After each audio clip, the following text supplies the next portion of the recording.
Hello മക്കളെ, ഇന്ന് നമ്മൾ ഈ വീഡിയോയിൽ പഠിക്കാൻ പോകുന്നത് 2ാം ക്ലാസ്സിലെ മലയാളം യൂണിറ്റ് 5 രുചിമേളം എന്ന യൂണിറ്റിന്റെ പ്രവർത്തന പുസ്തകത്തിലെ പ്രവർത്തനങ്ങളാണ്. ആക്ടിവിറ്റി ബുക്കിലെ പ്രവർത്തനങ്ങൾ. യൂണിറ്റ് 5 രുചിമേളം. നിങ്ങൾ ആദ്യമായിട്ടാണ് നമ്മുടെ ഈ ചാനൽ കാണുന്നത് എങ്കിൽ ഒന്ന് സബ്സ്ക്രൈബ് ചെയ്യൂ. അതുപോലെ ഈ വീഡിയോയ്ക്ക് ഒരു ലൈക്ക് നൽകാൻ മറക്കല്ലേ. നിങ്ങളുടെ ഫ്രണ്ട്സിന് ഈ വീഡിയോ ഷെയർ ചെയ്ത് കൊടുക്കുകയും ചെയ്യാം. അപ്പോൾ നമുക്ക് വീഡിയോയിലേക്ക് പോകാം.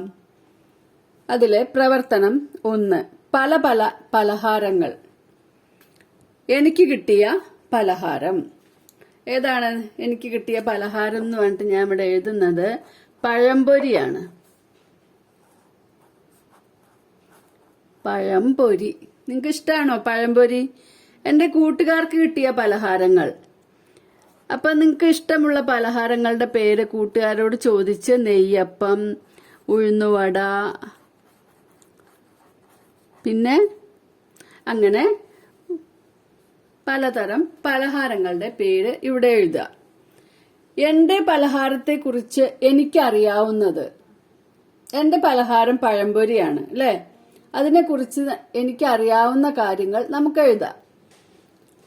പഴംപൊരി. നേന്ത്രപ്പഴം കൊണ്ടാണ് പഴംപൊരി ഉണ്ടാക്കുന്നത്. അരിപ്പൊടിയും കടലമാവും കലക്കണം. പഴം കനം കുറച്ച് മുറിച്ച് അതിൽ മുക്കണം. എണ്ണയിലിട്ട് വറുക്കണം. ഇതാണ് എന്റെ പലഹാരത്തെക്കുറിച്ച് എനിക്കറിയാവുന്നത്.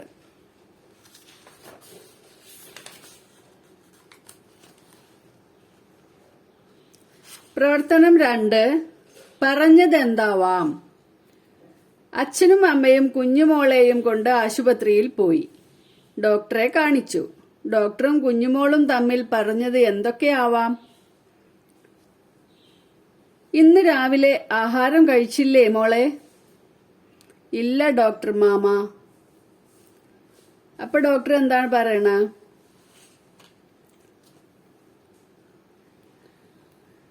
ആഹാരം കഴിച്ചില്ലെങ്കിൽ ശരീരം ക്ഷീണിക്കും. നടക്കാനും ഓടാനും ഒന്നും പറ്റില്ല. ഡോക്ടർ എന്താണ് കുഞ്ഞുമോളോട് പറഞ്ഞത്? ആഹാരം കഴിച്ചില്ലെങ്കിൽ ശരീരം ക്ഷീണിക്കും. നടക്കാനും ഓടാനും ഒന്നും പറ്റില്ല.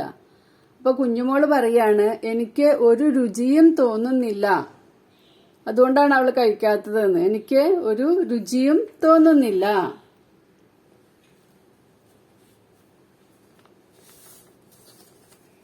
ഇത് ടെക്സ്റ്റ് ബുക്കിൽ എഴുതാതിരിക്കാൻ വേണ്ടിയിട്ടാണ് കേട്ടോ ഇങ്ങനെ എഴുതുന്നത്. ഇതൊരാളുടെ ടെക്സ്റ്റ് ബുക്ക് അല്ലേ. ഇപ്പൊ നോക്കാം അടുത്ത പ്രവർത്തനം. പ്രവർത്തനം 3. ക്രമത്തിൽ എഴുതാം. കുഞ്ഞുമോളുടെ കഥ വായിച്ചല്ലോ. താഴെ കൊടുത്ത വാക്യങ്ങൾ വായിച്ച് അവ ക്രമത്തിൽ എഴുതാം. ഏതാണ് ഇതിൽ ആദ്യം വന്നത് എന്നാണ് നമ്മൾ ഒന്നാമതായിട്ട് എഴുതേണ്ടത്. അവൾക്ക് ക്ഷീണം കൂടിക്കൂടി വന്നു. ഡോക്ടർ മരുന്ന് കൊടുത്തു. കുഞ്ഞുമോൾക്ക് ആഹാരം വേണ്ട. ക്ഷീണം മാറി. അവൾ ഉഷാറായി. കുഞ്ഞുമോൾ നന്നായി ആഹാരം കഴിച്ചു. അവളെ ഡോക്ടറെ കാണിച്ചു. അപ്പൊ ഇതിൽ ഒന്നാമതായിട്ട് എന്താ ഉണ്ടായത്? കുഞ്ഞുമോൾക്ക് ആഹാരം വേണ്ട. അപ്പൊ ഇതാണ് നമ്മൾ ഒന്നാമതായിട്ട് എഴുതേണ്ടത്. ഇവിടെ ഒന്നാമതായിട്ട് എഴുതുക. അപ്പോഴെന്തുണ്ടായി? ആഹാരം വേണ്ടാതായപ്പോൾ അവൾക്ക് ക്ഷീണം കൂടി വന്നു. ഇതാണ് രണ്ടാമത്. അപ്പോഴോ അവളെ ഡോക്ടറെ കാണിച്ചു. ഡോക്ടർ മരുന്ന് കൊടുത്തു. അടുത്തത് ഡോക്ടർ മരുന്ന് കൊടുത്തു. ക്ഷീണം മാറി. കുഞ്ഞുമോൾ നന്നായി ആഹാരം കഴിച്ചു. ഇതാണ് അഞ്ചാമത്തത്. അവസാനം ക്ഷീണം മാറി. അവൾ ഉഷാറായി. ഇത് ആറാമത്തെ. മനസ്സിലായല്ലോ? ഇതുപോലെ ഇവിടേക്ക് താഴേക്ക് ഈ ഭാഗത്ത് എടുത്തെഴുതിയാൽ മതി. മനസ്സിലായില്ലേ? ഇനി പ്രവർത്തനം 4. കണ്ടെത്തി എഴുതാം. അടിവരയിട്ട പദത്തിനു പകരം പാഠത്തിൽ ഉപയോഗിച്ച പദം കണ്ടെത്തി വാക്യം എഴുതാം. എല്ലാത്തിനും നല്ല രുചി. ഈ രുചി എന്നുള്ള പദത്തിന് പകരം നമ്മുടെ പുസ്തകത്തിൽ പറഞ്ഞിട്ടുള്ളത് സ്വാദ് എന്നാണ്. അപ്പൊ നമ്മളിവിടെ എല്ലാത്തിനും നല്ല സ്വാദ് എന്നെഴുതണം. എല്ലാത്തിനും നല്ല സ്വാദ്. ദിവസം കഴിയും തോറും മോൾക്ക് തളർച്ച കൂടി വരുന്നു. തളർച്ച എന്നുള്ളതിന് പാഠത്തിൽ ഉപയോഗിച്ചത് ക്ഷീണം. അപ്പൊ നമ്മളിവിടെ ദിവസം കഴിയും തോറും മോൾക്ക് തളർച്ച എന്നതിന് പകരം എന്തെഴുതണം? ക്ഷീണം. ഇവിടെ മുഴുവനും നിങ്ങൾ എഴുതണം കേട്ടോ, ക്ഷീണം. ഇപ്പൊ ദിവസം കഴിയും തോറും മോൾക്ക് ക്ഷീണം കൂടി വരുന്നു. കൂടി വരുന്നു.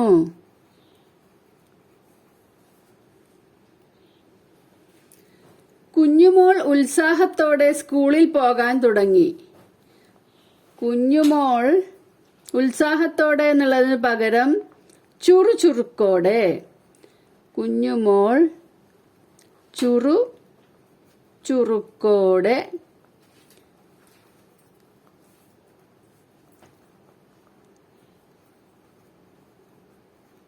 സ്കൂളിൽ പോകാൻ തുടങ്ങി.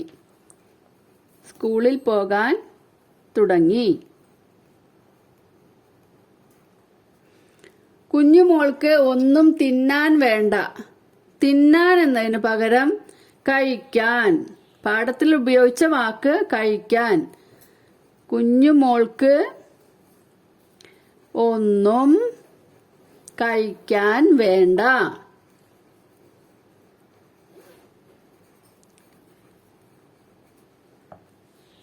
ഓക്കെ.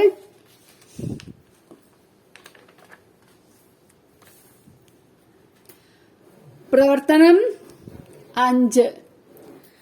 ഡയറി എഴുതാം. കുഞ്ഞുമോൾ ചുറുചുറുക്കോടെ സ്കൂളിൽ പോകാൻ തുടങ്ങി. ആ ദിവസം അവൾ ഡയറിയിൽ എന്തൊക്കെ എഴുതിയിട്ടുണ്ടാവും? ഡയറി നമുക്ക് എഴുതാം അല്ലെ? അതിന്റെ മുൻപായിട്ട് നമുക്കിവിടെ പോസ്റ്റർ തയ്യാറാക്കാനുള്ളത് നോക്കാം. ആഹാരശീലങ്ങളുമായി ബന്ധപ്പെട്ട് കുഞ്ഞുമോൾ തയ്യാറാക്കിയ പോസ്റ്റർ നോക്കൂ. നമുക്കും ഒരു പോസ്റ്റർ തയ്യാറാക്കാം. തുറന്നുവെച്ച ആഹാര സാധനങ്ങൾ കഴിക്കരുതേ എന്നാണ് കുഞ്ഞുമോൾ പോസ്റ്ററിൽ ചിത്രം എഴുത്തും ഒക്കെ ഉണ്ട് അല്ലേ? അപ്പൊ അതുപോലെ നമുക്കും ഒരു പോസ്റ്റർ ഉണ്ടാക്കാം. എന്താണ് നമ്മുടെ പോസ്റ്റർ? തിളപ്പിച്ചാറിയ വെള്ളം മാത്രം കുടിക്കൂ. എന്താണ് നമ്മുടെ പോസ്റ്റർ? തിളപ്പിച്ചാറിയ വെള്ളം കുടിക്കൂ. നോക്കൂ, ഇതുപോലെ തിളപ്പിച്ചാറിയ വെള്ളം കുടിക്കൂ എന്ന് നമുക്കൊരു പോസ്റ്റർ തയ്യാറാക്കാം.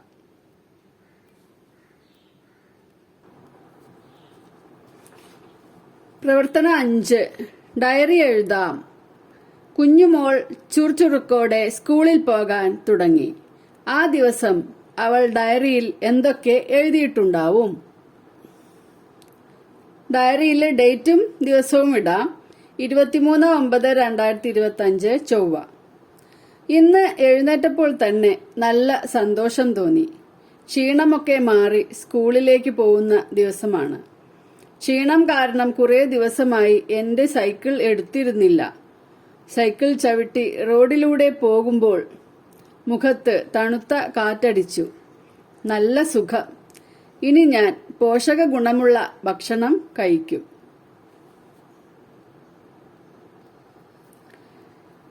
പ്രവർത്തനം 6. പോസ്റ്റർ തയ്യാറാക്കാം. ആഹാരശീലങ്ങളുമായി ബന്ധപ്പെട്ട് കുഞ്ഞുമോൾ തയ്യാറാക്കിയ പോസ്റ്റർ നോക്കൂ. നമുക്കും ഒരു പോസ്റ്റർ തയ്യാറാക്കാം. ഇവിടെ ആഹാര സാധനങ്ങൾ തുറന്നു വെച്ചിട്ടുണ്ട്, ഇങ്ങനെ വെട്ടിട്ടിരുന്നു, അതായത് അത് പാടില്ല. തുറന്നു വെച്ച ആഹാര സാധനങ്ങൾ കഴിക്കരുതേ. തുറന്നു വെച്ച ആഹാര സാധനങ്ങളിൽ ഈച്ച വന്നിരിക്കും, ഈച്ച രോഗങ്ങൾ പരത്തും. അപ്പൊ നമുക്ക് തിളപ്പിച്ചാറിയ വെള്ളം മാത്രം കുടിക്കൂ. ഇങ്ങനെ ഇതുപോലെ ഒരു പോസ്റ്റർ തയ്യാറാക്കാം. തിളപ്പിച്ചാറിയ വെള്ളത്തിൽ രോഗാണുക്കൾ ഉണ്ടാവുകയില്ല.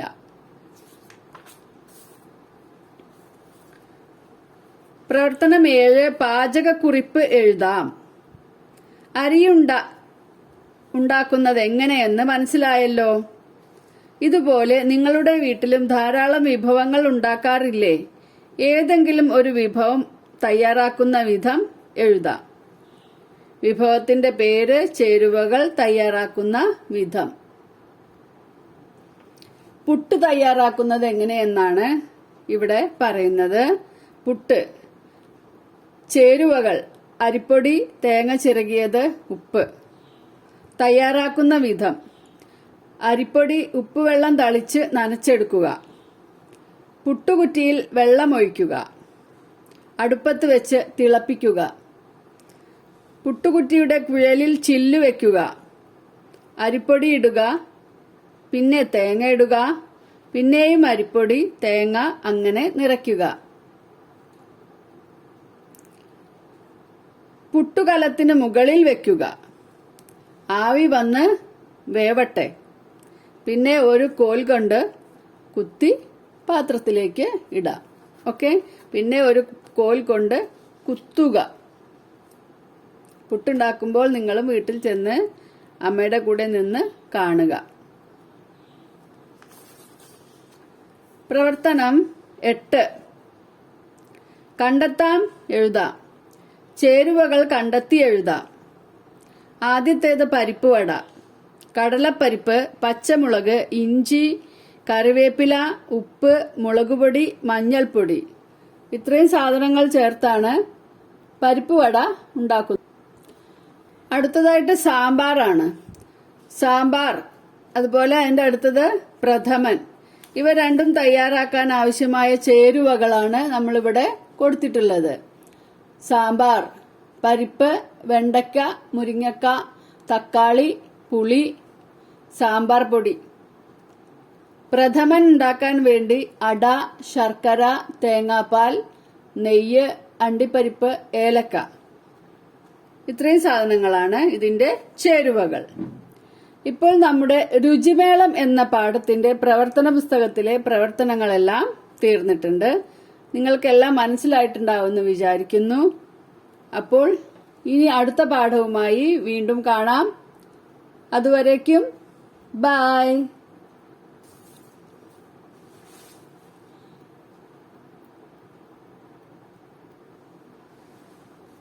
പ്രവർത്തനം 9 വരയ്ക്കാം, നിറം നൽകാം. നിങ്ങൾക്ക് ഇഷ്ടപ്പെട്ട ആഹാര സാധനങ്ങളുടെ ചിത്രം വരച്ച് നിറം നൽകാം. നിങ്ങൾക്ക് എന്തൊക്കെയാണ് ഇഷ്ടം എന്ന് വെച്ചാൽ അത് ഇവിടെ വരച്ച് നിറം കൊടുക്കുക. പ്രവർത്തനം 10 മാതൃക പോലെ എഴുതാം. അമ്മ, അച്ഛൻ, അമ്മയും അച്ഛനും. ദോശ, ഇഡലി, ദോശയും ഇഡലിയും, അല്ലേ? നമുക്ക് അതുപോലെയുള്ള കുറച്ച് വാക്യങ്ങൾ നോക്കാം.